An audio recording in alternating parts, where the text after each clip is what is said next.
নমস্কার শ্রোতা মণ্ডলী, বড়রা আমার প্রণাম নেবেন আর ছোটরা আমার ভালোবাসা নিও। আজকে আরেকটি খুব সুন্দর ভিডিও নিয়ে আপনাদের সকলের কাছে উপস্থিত হয়েছি। আশা করি আপনাদের সকলকেই এই ভিডিওটি খুবই ভালো লাগবে। তো কথা না বাড়িয়ে চলুন ভিডিওটা শুরু করা যাক। একটা কথাই বলবো, মনোযোগ সহকারে শুনবেন, ভিডিওটা স্কিপ করবেন না। চলুন ভিডিওটা শুরু করা যাক। শ্রীরামকৃষ্ণ ঈশ্বর, কেননা তিনি সর্বজ্ঞ। স্বামী ঈশাত্মানন্দ। শ্রীরামকৃষ্ণ জীবনের সঙ্গে পরিচিত সকলেই জানেন এমন বহু ঘটনা আছে যা তার সর্বজ্ঞতা প্রমাণ করে। আমরা এখানে কয়েকটি ঘটনা স্মরণ করব।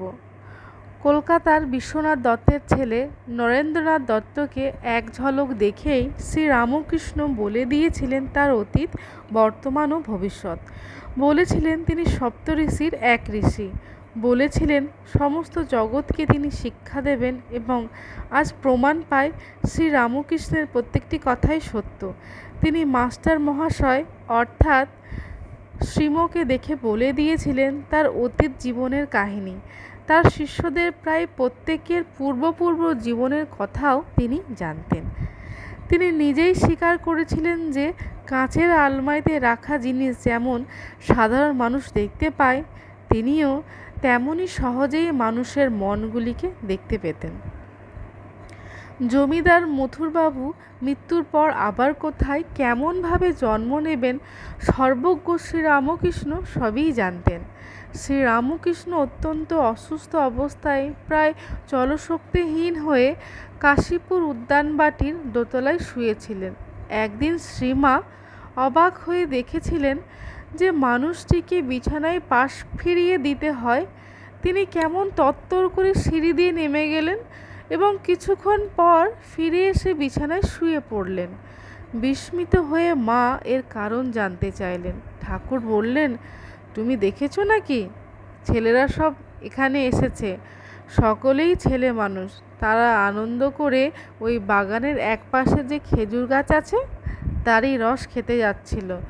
আমি দেখলাম ওই গাছতলা একটি কালসাপ পড়ে রয়েছে। সে এত রাগী যে সকলকেই কামড়াতো। ছেলেরা তা জানতো না, তাই আমি অন্য পথে সেখানে গিয়ে সাপটাকে বাগান থেকে তাড়িয়ে দিয়ে এলাম। বলে এলাম, আর কখনো ঢুকিস নে। এই ঘটনায় প্রমাণ করে যে ভগবান শ্রীরামকৃষ্ণ শুধু সর্বজ্ঞ নন, তিনি সর্বশক্তিমানও।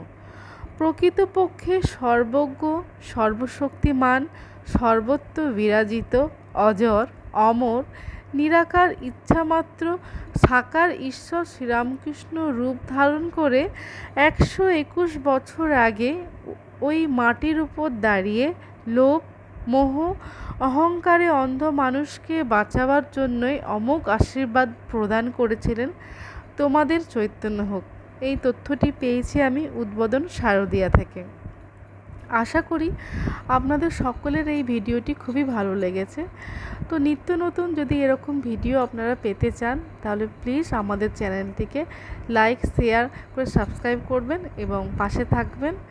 আজ এই পর্যন্ত, দেখা হবে নেক্সট ভিডিওতে। আপনারা সকলে ভালো থাকুন, সুস্থ থাকুন। জয় ঠাকুর, জয় মা, জয় স্বামীজি।